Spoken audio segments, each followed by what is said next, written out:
Welcome back to the deep dive. Today we are tuning in to the rhythm of life itself. And I don't mean that in some, metaphorical, poetic sense where we talk about the seasons or the tides. I mean it quite literally. We're talking about the metronome of the human body. It is a fitting description. I mean, we often think of our bodies as these chaotic collections of chemical reactions, just millions of things happening all at once. But there has to be a conductor, right? There has to be something keeping time, ensuring that the violins aren't playing an adagio while the drums are, playing a sprint. Right, and usually when people hear the word metabolism, the mind just jumps straight to diet culture. We think about weight loss or burning calories or do I have a fast metabolism or a slow one? It becomes this very shallow conversation about how many donuts you can eat without gaining weight. Which is a tragedy, really, because when you actually dig into the physiology, metabolism isn't just about speed, it is fundamentally about synchronization. Synchronization. It's about ensuring that your heart, your brain, your gut, and your muscles are all, and I mean this literally, playing from the same sheet music. And the conductor of that entire orchestra is the thyroid gland. The thyroid. That little butterfly-shaped organ sitting in your neck. It's funny, you don't really notice it until it goes wrong. But we are looking at the source material today, specifically Gainong's review of medical physiology and the Guyton Hall textbook of medical physiology. And the picture they paint is, well, it's intense. This thing is doing an incredible amount of heavy lifting. It's setting the tempo for every single cell in your body. And what's really wonderful about the source material we have today is how these two textbooks, Ganong and Guyton, approach this conductor from completely different angles. Yeah. It gives us this really stereoscopic view of the biology. Let's set the stage with that, because I think it helps to know who we're learning from. We've got Ganong, which I always feels like the molecular biologist of the group. Yes, Ganong absolutely excels at the micro level. If you want to know what is happening inside the cell nucleus, how zinc fingers are binding to DNA, or exactly how a protein is being synthesized, you go to Ganong. It is incredibly mechanistic. It zooms all the way in. And then we have Guyton. Guyton feels more like the systems engineer. Precisely. Guyton looks at the whole system: flow, pressure, hemodynamics, basal metabolic rate calculations. Guyton helps us understand why the system is built the way it is, the physics of the body, essentially. So our mission today is to synthesize these two views. We want to move beyond the simple labels of hypothyroid or hyperthyroid and really build a conceptual map of how this gland maintains what you could call energetic coherence. Energetic coherence, I like that. It sounds a lot more important than just burning fat. It is. And just a quick disclaimer before we jump in, we are synthesizing these texts to guide your understanding. If you're a med student or a clinician listening to this, please go read the chapters. They're usually titled The Thyroid Gland or something similar in both texts. There are graphs and diagrams there that we can describe, but you really need to see them to get the full effect. Absolutely. Think of this as the tour guide, but you still have to walk the trail yourself. So let's walk into the factory. Let's talk about the anatomy, the physical plant itself. Yeah. Because even just looking at where it is and what it looks like tells you so much about its job. It really does. As you mentioned, it's butterfly-shaped, two lobes connected by an isthmus, and it's straddling the trachea, your windpipe.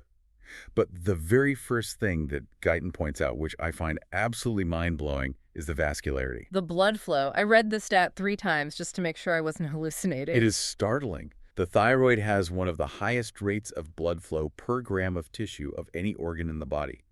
Guyton notes it's about 5 times the weight of the gland per minute. Wait, pause there. 5 times its own weight every single minute. That sounds physically impossible. That's like if I weighed 200 pounds, having 1,000 pounds of blood rush through me every 60 seconds. It just sounds violent. It is a torrential flood. Yeah. And you have to realize the thyroid isn't filtering toxins like the kidney. It isn't pumping mechanical fluid like the heart. It's just sitting there. Physiologically, that level of blood flow is expensive. It takes a lot of energy to pump that much blood to such a small gland. So why? I mean, is it cooling the blood? Is it acting like a radiator for the neck? No, it's a filter, but a very, very specific kind of filter. Imagine you are panning for gold in a river, but the gold dust is so microscopic, so incredibly sparse, that you need to process millions and millions of gallons of water just to find a single flake. That is the thyroid's plight. It's a mining operation. Exactly. The thyroid is hunting for a very rare element in our environment: iodine. Iodine is the essential ingredient for thyroid hormone. It's the core atom, but historically, And chemically, it is incredibly scarce on land. It's mostly in the ocean. So it needs this massive river of blood flowing past it just to have a chance to snatch up those tiny trace amounts of iodide floating by. It's casting the widest possible net because the fish are just that rare. That makes perfect sense. Okay, now let's zoom in. If we look under the microscope, and Gannon has some really great descriptions here, what does this factory actually look like on the inside? This is where the thyroid is completely unique among endocrine glands.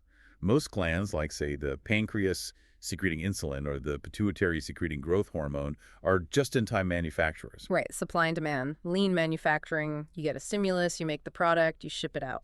The thyroid, however, is a hoarder. It is a fortress designed for a siege. The structural unit of the thyroid is the follicle. I want you to imagine millions of tiny closed spherical reservoirs. Spheres filled with fluid. Exactly. Filled with a thick, amber-colored proteinaceous lake called colloid. And lining this lake is a single layer of epithelial cells, the thyrocytes. These are the factory workers. They manufacture the product and then just dump it into the leak for storage. So the hormone isn't stored inside the cells, it's stored outside the cells in this central lake. Correct. It's stored extracellularly, which is very unusual. And Gannon points out that you can actually tell how hard the gland is working just by looking at these follicles. The histology, the microscopic appearance, it tells the story of the metabolic state. How so? What would I see if it was, say, lazy versus overworked? Well, if the gland is inactive, if the factory's on a long break, the follicles are huge. They're completely full of colloid. The warehouse is stocked to the ceiling. And the cells lining them are flat, they're squamous, almost squashed against the wall because there's so much inventory pushing against them. That's a great visual, a full warehouse just bulging at the seams. Exactly. But if the gland is active, if the body is screaming for energy, those cells become cuboidal or even columnar. They get tall, they get metabolically active, and you see these things called reabsorption lacunae. Reabsorption lacunae. Okay, that sounds fancy. What does it actually look like? It basically means punched out areas. It looks like little bites have been taken out of the colloid right next to the cells. It's visible evidence that the cells are frantically eating up the stored colloid to process it and send it out to the blood. I love that visual, the warehouse model. It really explains the evolutionary priority here. It seems like the body prioritized security of supply over, say, speed of manufacturing. That is the key insight. We absolutely cannot risk running out of our master metabolic regulator just because we didn't eat iodine for a few days or a few weeks or even a few months. The thyroid stores a massive supply. Guyton mentions that we have enough stored hormone to last 2 to 3 months without any new synthesis at all. 2 to 3 months, that is an enormous buffer. It is the ultimate insurance policy against environmental scarcity. If you were an early human wandering away from the coast, finding iodine was a gamble. You needed a tank that could last until you found the next source. Okay, so we have the factory and we have the warehouse. Now let's talk about the assembly line itself. We mentioned iodine is the gold they're mining for. How much do we actually need? And quantitatively, it's tiny. It's almost laughable how little we need. Gannon states we need about 150 micrograms a day. A microgram is a millionth of a gram. Yes. Guyton puts it in weekly terms to really show how small it is. About 1 milligram per week. That's it. 1 milligram a week? That's barely a grain of sand. That's it. To prevent deficiency, we iodize salt. And the ratio is about 1 part sodium iodide to every 100,000 parts sodium chloride. That tiny, tiny ratio is enough to keep the entire factory running. But getting that tiny amount out of the blood and into the cell is a major feat of engineering. This is where we get into the pumps, right? The iodine trap. This is a classic physiological mechanism. It involves a protein called the sodium iodide symporter, or NIS for short. This pump is located on the basolateral membrane of the thyroid cell. That's the side facing the blood. And Gannon calls this secondary active transport. Let's unpack that for a moment for anyone who hasn't opened a biology textbook in a while. Because active transport usually implies energy is being used directly, right? Like burning ATP. Correct. But this is more clever. Imagine the cell is a nightclub, and iodine wants to get in. But the club is already packed with iodine. The concentration inside the cell is 20 to 40 times higher than in the blood. Iodine naturally wants to leave. The gradient is pushing it out. It does not want to enter an already crowded room. So you have to drag it in against its will. You have to force it. But the cell doesn't spend energy grabbing the iodine directly. It uses a bouncer. That bouncer is the sodium-potassium ATPase pump. That pump is on the same membrane, and it's constantly burning ATP to pump sodium out of the cell. Okay, so it's creating a big sodium deficit inside the cell. A massive one. Sodium now really, really wants to get back in. It's like a powerful vacuum. The electrochemical gradient, it's magnetic. Exactly. So the NIS importer, the pump for iodine, basically says to the sodium, okay, you can come back in, I'll open the door for you, but there's a cover charge. You have to drag an iodine ion in with you. It uses the energy of the sodium rushing in like water rushing down a waterfall to pull the iodine in against its own massive gradient. That is brilliant engineering. It's piggybacking on the sodium gradient. It's like a water wheel. It is. And when the gland is stimulated by TSH, thyroid stimulating hormone from the pituitary, this pump goes into overdrive. Guyton says the concentration ratio can rise from 40 times to as high as 250 times. 250 times. Wow. So it's really just vacuuming up every last atom of iodine it can find. Now, a fascinating clinical sidebar from Ganong here. This pump, the NIS, isn't actually unique to the thyroid. Your salivary glands have it, the stomach lining has it, lactating mammary glands have it. Which explains why if you ever get a nuclear medicine scan with radioactive iodine, your salivary glands light up on the screen too. I've seen that. Correct. They are also trapping the iodine. But here's the crucial difference. The NIS in those other tissues is not regulated by TSH. Only the thyroid gland responds to the pituitary's command to pump harder, which is very useful clinically. Okay, so iodine is now in the cell, but remember, the warehouse is the colloid lake outside the cell on the other side, so now it has to cross the apical membrane to get into the colloid. Right, it has to get out the other side of the cell. And there's another transporter there called pendrin. Pendrin. Now, in the notes, this was linked to a specific disease. Why does this one transporter have a whole syndrome named after it? Pendrin syndrome. This is a genetic condition where children are born with a mutation in the gene for this pendrin transporter. And so they have thyroid dysfunction because they can't get iodine into the colloid efficiently to make hormone. They often develop a goiter. Okay, that makes sense. But here is the strange part. They are also profoundly deaf. Deaf. What on earth is the connection between the thyroid and the ear? It turns out this exact same transporter, pendrin, is also critically important for maintaining the proper fluid and ion balance in the inner ear, specifically in the cochlea. If that pump is broken, the fluid balance goes wrong, and the delicate hair cells that detect sound die off. Wow. It's such a stark reminder of how the body reuses these molecular machines in completely different, seemingly unrelated systems. A single broken part can cause problems in two different places. It really is. Okay, so now the iodine is finally in the colloid lake. We have the raw material. Now we need some chemistry. We need to actually build the hormone. This is the process of organification. We need to attach this inorganic iodine, which is just a mineral, to a protein scaffold to make it biological. And that scaffold is a massive glycoprotein called thyroglobulin. You'll see it abbreviated as TG. This is the cargo ship. A huge cargo ship, molecular weight of about 335,000. It's made in the cells ER and Golgi, then dumped into the lake.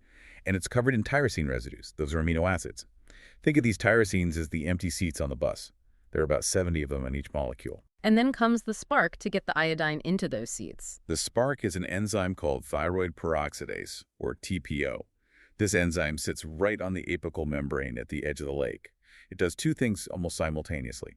It oxidizes the iodide into a reactive form, probably nascent iodine or an iodine-free radical, and then instantly snaps it onto those tyrosine residues. And this is where the notes get a little alphabet soup heavy. We start seeing MIT, DIT, T3, T4. It looks like a bunch of license plates. How do we get from raw iodine to an actual hormone? It is a bit of a soup.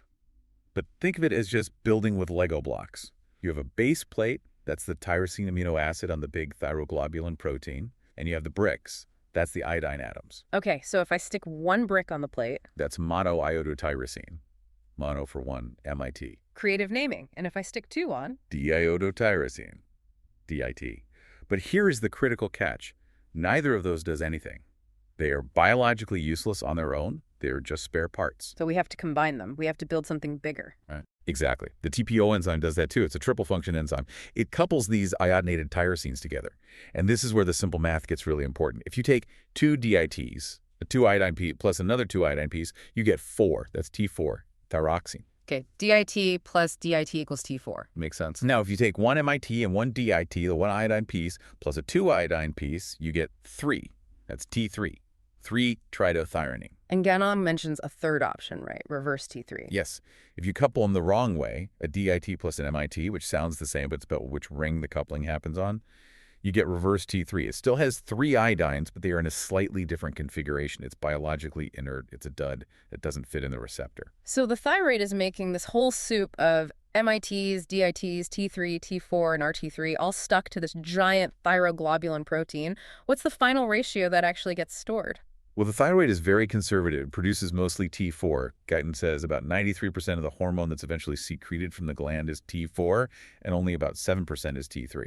Why? If T3 is the more potent one, which we'll get to, why make mostly T4? Why not just make the good stuff from the start?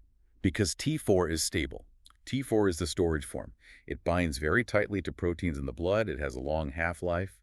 T3 is volatile. It's high-octane fuel that burns up quickly.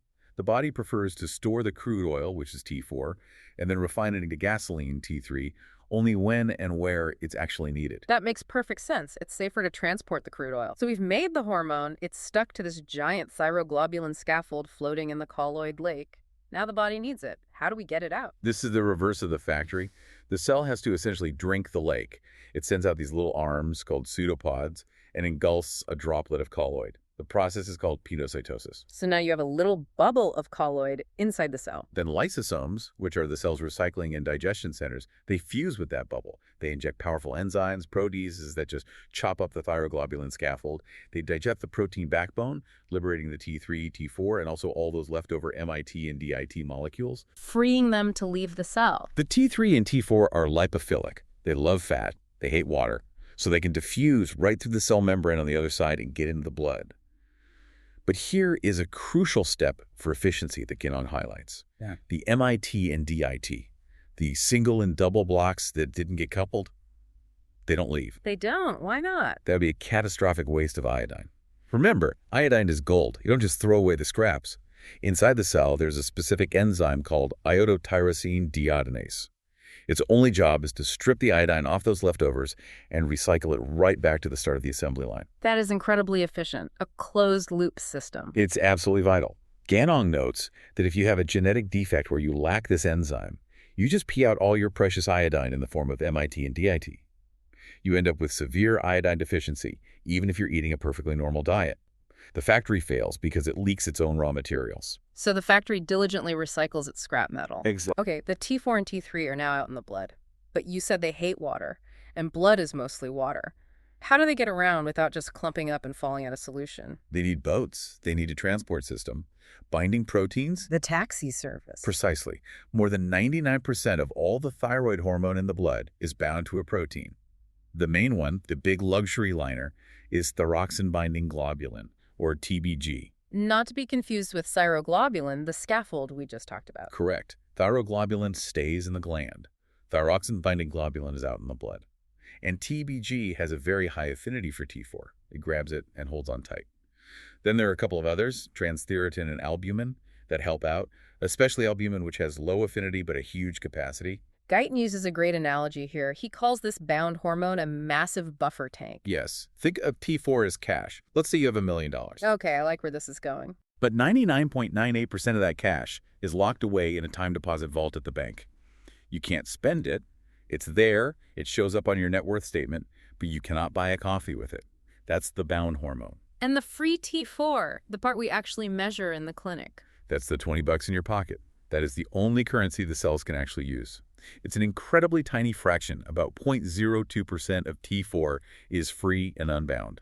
So why have the vault? Why not just have all the cash in hand? Because the vault ensures stability and a slow release.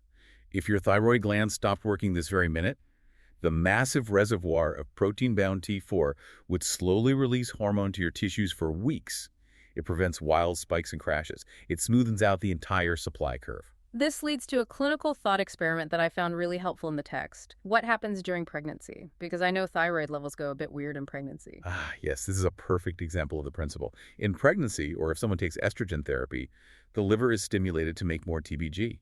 You have more taxis on the road, more vaults available. So initially, all the free hormone, the cash in your pocket, gets scooped up by these new taxis and put into the vault. Right, the free T4 level in the blood drops for a moment. The pituitary gland immediately senses this drop and yells at the thyroid via TSH to make more hormone. So the thyroid ramps up production to fill all the new vaults? It works overtime until all the new taxis are full, and crucially, the amount of cash in your pocket, the free T4, returns to the normal level. So if you measure a total T4 in a pregnant woman, it's going to look high. It's going to look very high. She has a bigger vault, so her total net worth is higher. But if you measure the free T4, it should be normal. She's euthyroid, meaning she has normal thyroid function. She just has a larger bucket. That is such a critical distinction for anyone reading a lab report, total versus free. You have to know which one you're looking at and why. It's fundamental. Okay, let's move to the next section. We've delivered the package. Now we have to open it and use it. We've touched on T4 versus T3, but let's really drill down on this pro-hormone strategy. This is one of the most elegant parts of the entire system.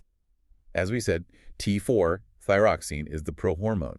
It is relatively inactive. It's the traveler. It has that long half-life of about 6 to 7 days because it's so tightly bound to TBG. It's durable, built for the long journey. Exactly. T3, triiodothyronine, is the active hormone. It is the worker. It's about 3 to 5 times more potent, more biologically active than T4. But its half-life is very short, only about 1 day, because it's much more loosely bound to proteins. So the body has to convert T4 to T3. Yes. But here's the key. Yeah. Most of this conversion does not happen in the thyroid gland. It happens out in the peripheral tissues, the liver, the kidneys, the brain, the muscles. This allows individual tissues to regulate their own local thyroid status. Oh, that's really interesting. So the liver can decide, hey, I need more energy right now, and it can convert more T4 to T3 for its own use, while maybe another organ might not. Exactly. It decentralizes the control. It's not a top-down mandate for the entire body. It's local control. And this conversion is all managed by a family of enzymes called the diodinases. Their job is to strip one specific iodine atom off the T4 molecule. Ganong lists 3 main types. Let's break them down because they explain some really common clinical situations. Okay, so type 1 deiodinase, or D1, is found mostly in the liver and the kidneys. Its main job is to supply T3 to the general circulation to the plasma. It's the community supplier. It makes T3 for the whole body to use. Okay, so D1 is for the whole system. Then you have type 2 deiodinase, D2. This one is fascinating. It's found in the brain, the pituitary gland, and brown adipose tissue. Its job is to supply T3 locally for those tissues. The brain takes care of itself first. Always. This is a critical point. Even if plasma T3 levels in the body start to drop, the brain will ramp up its D2 activity to maintain its own internal T3 levels. It insulates the command center from peripheral fluctuation. And type 3, D3. D3 is the brake. It's the inactivation pathway. It also removes an iodine from T4, but it removes the wrong one from the inner ring. So instead of making active T3, it converts T4 into reverse T3, which, as we said, is inert. Why would the body ever want to do that? Why would you want to hit the brake and make a useless hormone? Think about situations of extreme physiological stress. Starvation, severe illness, major surgery. The body is under siege. Calories are scarce. The last thing you want to be doing is burning energy at a high rate. You want to hibernate. You want to conserve every bit of fuel you have. Precisely. So in these states, the body systematically inhibits D1 and D2, shutting off the activation pathways. At the same time, it activates D3, the brake. So T3 levels in the blood plummet, reverse T3 levels rise, the basal metabolic rate drops. So when we see a patient in the ICU with what's called low T3 syndrome, or sometimes euthyroid 6 syndrome, this isn't necessarily a broken thyroid gland. No, in most cases, it is a perfectly appropriate physiological adaptation. It is the body intelligently trying to save fuel to survive the trauma. Treating this with thyroid hormone is controversial and usually doesn't help. It might even hurt because you are overriding a profoundly important protective mechanism. You're stepping on the gas when the body is desperately trying to brake. That is such a crucial why. It's not a bug. It's a feature of the system. It is a feature, not a bug. Exactly. So T3 is the worker. It gets into the target cell. How does it actually work? We're in the engine room now, the mechanism of action. This is where Ganong really shines. Unlike a hormone like adrenaline, which hits a receptor on the cell surface and causes a splash in seconds, thyroid hormone plays the long game. It's lipophilic, so it slides right through the cell membrane and goes straight for the nucleus. So unlike adrenaline, which I imagine is like ringing a doorbell and getting an instant reaction. Exactly. Adrenaline is the doorbell. It hits the surface, a signal cascade happens, the lights flick on, done. Thyroid hormone is different. It doesn't ring the doorbell. It has a key to the front door. It walks right into the house, walks into the master bedroom, the nucleus, and it wakes up the architect. It's ordering a full-scale renovation. It's rewriting the blueprints. The thyroid hormone receptor, or TR, is a nuclear transcription factor. It is already sitting right on the DNA. But here's the cool part. It's usually not alone. It forms a heterodimer with another receptor, the retinoid X receptor, or RXR. RXR. This sounds like a vitamin A thing. It is. It binds a derivative of vitamin A. It's a beautiful example of how different nutritional pathways, iodine and vitamin A, interact at the most fundamental level of gene expression. So this TR-RXR complex sits on specific sequences of DNA called thyroid hormone response elements. Just waiting. Just waiting. When T3 arrives in the nucleus, it binds to its receptor. This causes a conformational change that kicks off a co-repressor protein and recruits co-activator proteins. The end result is that it unzips the DNA and allows RNA polymerase to start transcription.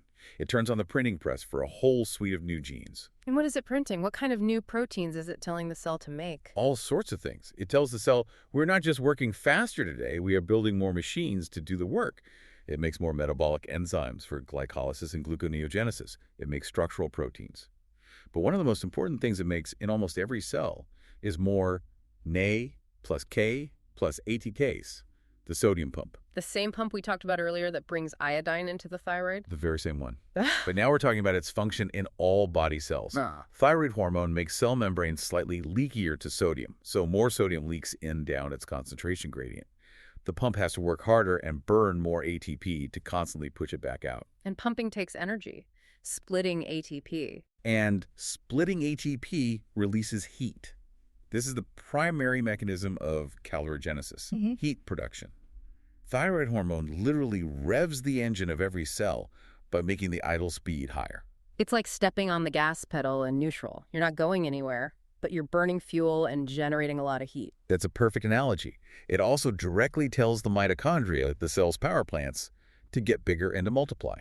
The whole system gears up for a higher energy throughput. This explains why it takes days to see the full effect of thyroid hormone therapy, right? You can't just flip a switch if you have to build all this new machinery. Exactly. It's a genomic remodeling. Guyton shows a classic graph where you inject a single dose of thyroxine, and the metabolic rate doesn't even start to rise for a couple of days, and it doesn't peak for 10 to 12 days. It's a slow building wave. So we've revved the engine in every cell. What happens to the car? Let's look at the systemic integration. The so what for the whole body. Let's start with the heart. This is so often what brings a patient with thyroid disease to the doctor. Palpitations, a racing heart. Right. Thyroid hormone has a couple of major effects here. First, it directly upregulates the number of beta-adrenergic receptors on the heart muscle cell. The receptors for adrenaline and noradrenaline. Yes. So even if your adrenaline levels are perfectly normal, your heart becomes super sensitive to them. It listens much more intently to that fight or flight signal. So a little bit of stress or a little bit of caffeine causes a huge exaggerated heart response. Correct. But it goes even deeper, on a molecular level. Ganong details this fantastic molecular switch. Thyroid hormone changes the type of myosin heavy chain protein that the heart muscle cells produce. It switches them from the beta-MHC isoform, which is slow and very energy efficient, it's the marathon runner protein, to the alpha-MHC isoform, which is much faster, more powerful, but less efficient. It's the sprinter protein. It literally changes the engine block of the heart from an economy model to a racing model. It does. The overall result is a faster heart rate, stronger contractility, and increased cardiac output. And Guyton points out a specific hemodynamic signature. You get a high systolic pressure because of the strong beat, but a low diastolic pressure. Why low diastolic? Because all that heat being generated by the revved up metabolism has to go somewhere. Thyroid hormone causes vasodilation in the skin and other tissues to get rid of the heat. The blood vessels open up, lowering peripheral resistance. So the gap between the top number and the bottom number, the pulse pressure, widens dramatically. Doctors can feel this as bounding pulses. Fascinating. Now, what about growth and development? The outline mentions the tadpole. Ah, yes. This is the classic biology class example that illustrates the principle so beautifully. If you take a tadpole and you surgically remove its thyroid gland, it will never become a frog. It will just continue to grow into a giant tadpole. It needs thyroid hormone for metamorphosis. It needs it for differentiation. Thyroid hormone is the signal that tells the tadpole cells to stop being tadpole cells and start being frog cells, to reabsorb the tail, grow legs, change the digestive system, and in humans, the direct equivalent is the developing brain. Thyroid hormone is absolutely essential for axon growth and myelination insulating the nerves in the fetus and the newborn infant. This leads to the tragedy of cretinism, or what we now call congenital hypothyroidism. Yes, this is heartbreaking, but physiologically so illustrative. If a baby is born without a working thyroid gland, they look perfectly normal at first because they've been borrowing mom's hormone in the womb. But within weeks of birth, if it's not detected and treated, their brain development essentially stops. And it's irreversible. If you miss that critical window of the first few months, yes, it leads to permanent, profound intellectual disability. That is why every single baby born in the developed world gets a heel-prick blood test to screen for TSH levels. It is one of the greatest, simplest public health victories of the 20th century. A simple pill, costing pennies a day, prevents a lifetime of disability. It really emphasizes that time aspect again. Thyroid hormone isn't just about speed, it's about regulating the timeline of development. What about bone? It's a double-edged sword with bone. Thyroid hormone is needed for normal bone growth, but it also promotes the maturation and closure of the growth plates, the epithelial plates in long bones. So if a child has too much thyroid hormone, from Graves' disease, for example, They shoot up fast. They are the tallest kid in their class at age 8. But their growth plates close years too early, so they stop growing at age 10 or 12. As adults, they end up being short. pace matters. You can't just rush the process of growing up. You can't.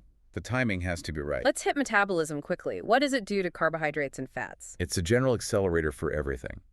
It increases carbohydrate absorption from the gut, it increases glycolysis, gluconeogenesis, and it increases insulin secretion. The whole system is just in a state of high turnover. It mobilizes fat stores rapidly from adipose tissue. But here is a key clinical pearl that every doctor needs to know. Thyroid hormone dramatically increases the number of LDL receptors on the liver. LDL, the so-called bad cholesterol. Right. The liver uses these receptors to pull LDL cholesterol out of the blood. So if you have a patient who comes in with sky-high cholesterol, one of the first things you should check is their thyroid function. Hypothyroidism makes the liver lazy at clearing cholesterol from the blood. So high cholesterol might actually be a thyroid problem in disguise. It is a very, very common cause of secondary dyslipidemia. Often, if you fix the thyroid, the cholesterol level normalizes all on its own without needing a statin. Okay, section 7, the control loop. We've talked about the conductor. Who tells the conductor what to do? The HPT axis, hypothalamus, pituitary, thyroid, it's a classic endocrine feedback loop. It starts at the top with the hypothalamus releasing TRH. Thyrotropin-releasing hormone. It's a tiny little tripeptide, just 3 amino acids. It's the initial messenger, and its release is influenced by the environment. Cold stimulates it. This is a very strong reflex in infants to generate heat. And things like severe stress and anxiety tend to inhibit it. Stress turns it down. That seems counterintuitive. Well, the body knows that in an acute stress situation, you don't need to ramp up long-term, slow-acting metabolism. You need adrenaline, you need cortisol, you need immediate survival hormones. Okay, so TRH travels down to the pituitary, the middle manager. Right. It travels to that special portal blood system to the anterior pituitary, which then releases TSH, thyroid-stimulating hormone. And as we mentioned, TSH is more than just a stimulant. It's a growth factor. It increases everything in the thyroid gland. Immediate release of stored hormone, increasing the iodine pump activity. And crucially, hypertrophy. If TSH levels stay high for a long time, the gland physically grows. It becomes a goiter. The factory is getting bigger because the boss is yelling at it to increase production. And the feedback. How does the system turn itself off? Simple, elegant, negative feedback. The final products, free T3 and free T4, circulate back to the brain, and they directly inhibit the pituitary from releasing more TSH, and to a lesser extent, inhibit the hypothalamus from releasing TRH. They say, we have enough, shut it down for a bit. And the pituitary is exquisitely sensitive to this feedback. Incredibly sensitive. And this goes back to that type 2 deiodinase, D2. The pituitary has very high levels of D2. It can take the T4 from the blood and convert it to the much more potent T3 right inside its own cells. So it senses the circulating T4 levels very, very acutely. A 50% drop in T4 might cause TSH to spike 100-fold. It's an exponential amplifier. That's why TSH is such a good screening test. It moves way, way before the actual hormones, T4 and T3, drop out of the normal range. Correct. It's the early warning system. There is one other autoregulation mechanism mentioned in the outline that seems completely counterintuitive, the Wolff-Chaikoff effect. Yes, the thyroid's internal fuse. If you flood the thyroid gland with a massive pharmacological dose of iodine, you might logically expect it to make a massive amount of hormone. Right. More bricks. You build more walls. But it doesn't. It shuts down. The huge iodine load temporarily inhibits the organification process. It inhibits the TPO enzyme. It stops the factory cold. Why? Why would it do that? It's a safety valve. It's to prevent a condition called Jod-Basedow phenomenon, an explosion of hormone production that could literally stop your heart. So we use this clinically. Before a thyroid surgery for a patient with severe Graves' disease, we give them massive doses of iodine, like Lugol's solution. It calms the hyperactive gland down and reduces its insane blood flow, making the surgery much safer for the surgeon. It's like intentionally flooding the engine to stall it. It's exactly what it is. This brings us perfectly to our last section. When the rhythm fails. Pathology through the lens of physiology. Let's start with the runaway train, hyperthyroidism. And the most common cause by far is Graves' disease. And this is just a fascinating medical mystery when it was first being figured out. Let's talk about that mystery. Because looking at the notes, there's this incredible paradox with Graves' disease. You have a patient whose metabolism is going through the roof. They're sweating, shaking, their heart is racing. So you'd expect their brain to be shouting, "Stop." You would, absolutely. The Exactly. negative feedback should be maximal. So their TSH, the shout from the brain, should be 0, undetectable. And it is. When you measure it, it's suppressed to 0. But the thyroid isn't stopping. It's working harder than ever. It's huge. It's pumping out hormone. So who is telling it to work if the brain is screaming, "Stop"? That is the mystery that baffled physiologists for decades. And the answer, it turns out, is that there's an imposter. Graves' disease is an autoimmune condition. The body's own immune system produces an antibody called TSI thyroid stimulating immunoglobulin. This antibody looks to the thyroid's TSH receptor exactly like TSH. It's a master of disguise, a biological forgery. It binds to the TSH receptor and it turns it on. But unlike the real TSH, which is pulsatile and regulated by feedback, TSI is tonic. It's always on. It keeps the gas pedal welded to the floor 247. So the thyroid thinks it's doing what it's told, but it's being lied to by a rogue antibody. Precisely. And Graves' has that specific nasty feature, exophthalmos, the bulging eyes. People often think the eyes are just bugging out because of the high adrenaline state, the wide-eyed stare. That's part of it, the lid retraction. Yeah. But in true Graves' ophthalmopathy, there's an actual autoimmune attack on the tissues behind the eye. The retroorbital fat and the extraocular muscles become inflamed, they swell, and they accumulate gags, just like in myxedema. It physically pushes the eyeball forward out of the socket. That sounds both painful and dangerous. It can be. In severe cases, it can stretch the optic nerve and cause blindness. And it doesn't always go away when you fix the thyroid levels because it's a related but separate autoimmune process. And the general symptoms of hyperthyroidism. Heat intolerance, you're a furnace. Weight loss despite a ravenous appetite, the fire is burning too hot. A fine tremor, especially in the hands, from neuronal excitation, and often diarrhea because gut motility is sped up. Now let's flip it. Hypothyroidism. The slowing down. The most common cause in the developed world is Hashimoto's thyroiditis. Again, autoimmune, but this time it's destructive. The immune system identifies thyroid peroxidase and thyroglobulin as foreign and systematically kills the gland. But let's talk about the iodine deficiency goiter, the endemic goiter, because this explains the mechanics of the feedback loop so well. This is the factory trying too hard. Yeah. Imagine you live in a region with no iodine in the soil. You can't make T3 or T4. So your plasma hormone levels drop. The pituitary senses the drop and it screams, "Make more hormone!" TSH skyrockets to incredibly high levels. And TSH is a growth factor. It causes hypertrophy. The gland grows. It grows and it grows. You get a massive goiter, a huge swelling in the neck. But because there is no iodine, it still can't make any hormone. So the pituitary just screams louder. And the gland grows bigger. It's this tragic, futile, vicious cycle. The metaphor I always use is stepping on the gas pedal as hard as you can when the gas tank is empty. The engine just revs and revs, or in this case, the engine physically grows, but the car doesn't move. That is a perfect visualization. And the symptoms here, the opposite of hyper. Exactly. Cold intolerance, weight gain, mental slowness, brain fog, constipation, Yeah. and the hallmark sign, myxedema. Myxedema. Break that word down for us. Myxedex refers to mucopolysaccharols, specifically glycosaminoglycans like hyaluronic acid and chondroitin sulfate. Edema means swelling. In severe hypothyroidism, these gags accumulate in the skin and other tissues. They're incredibly hydrophilic, so they just suck water into the tissue. So you get puffy. You get puffy.